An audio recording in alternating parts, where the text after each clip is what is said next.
really about to stand. Oh, I know, I imagine. That was really about 2.5 hours. I'm Bob Sherman.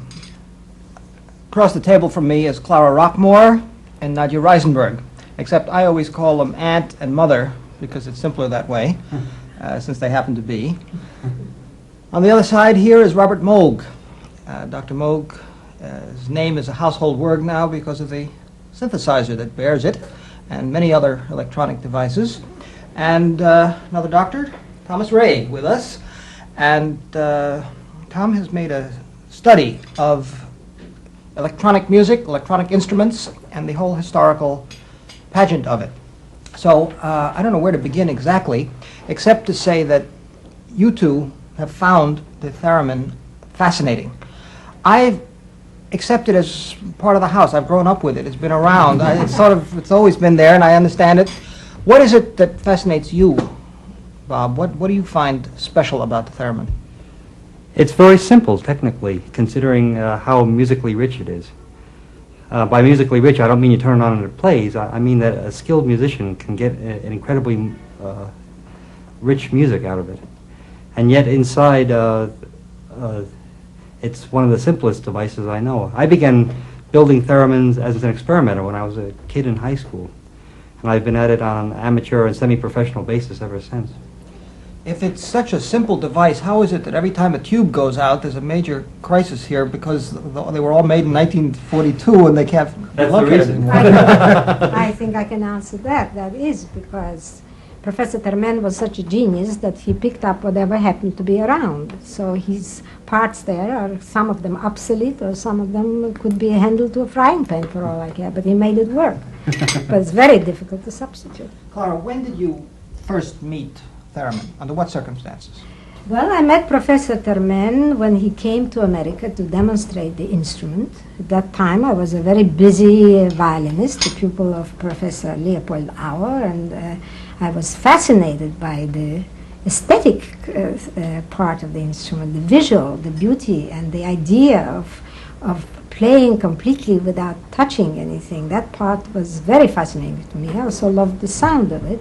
And apparently I showed some kind of immediate, from point of view of Professor Theremin, an immediate ability to manipulate it perhaps better than the usual person. Maybe my absolute pitch helped. But at that time I was too busy playing the violin, so I completely forgot it except to admire it for several years. And only later I began to work on it. And then he changed the first model of the instrument to a much more exacting one because I needed it for musical reasons, with a faster left hand, which permits staccato, which with a longer range, 5 octaves instead of 3, which makes playing much more difficult and controlling it more difficult, but more is possible. Wait, you're skipping a little bit ahead. From this initial stage of just being curious about it to actually starting to work on it, to having him build you an instrument that is a little different for the specifications. How did you actually begin to play it? No, I began to play it on the regular RCA model, which was then sold at Shermer's or wherever, and it had a very beautiful tone. I was not happy with it because the left hand, I call it molasses, you know. You couldn't shake the note. You always had glissando, everything was connected. And also the range was not satisfactory to me. I wanted bass notes as well as high notes. It was all get high. And Professor Theremin became a great friend and admirer and was willing to do anything. In fact, we really worked on this particular instrument together. I making my musical demands, or not demands, probably the wrong word, wishes known to him, and he, being the genius that he was able to invent this one. Yeah.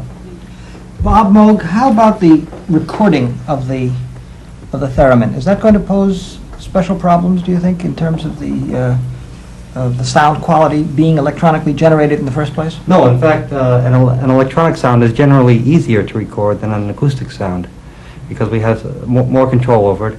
And since it's already in electrical form, it was generated in the first place by electricity, it obviously can exist once again in electrical form in the tape recorder. An instrument like the piano is much more difficult to record accurately. That's very interesting. Yes. I didn't know that. Hebrew Melody by Achron.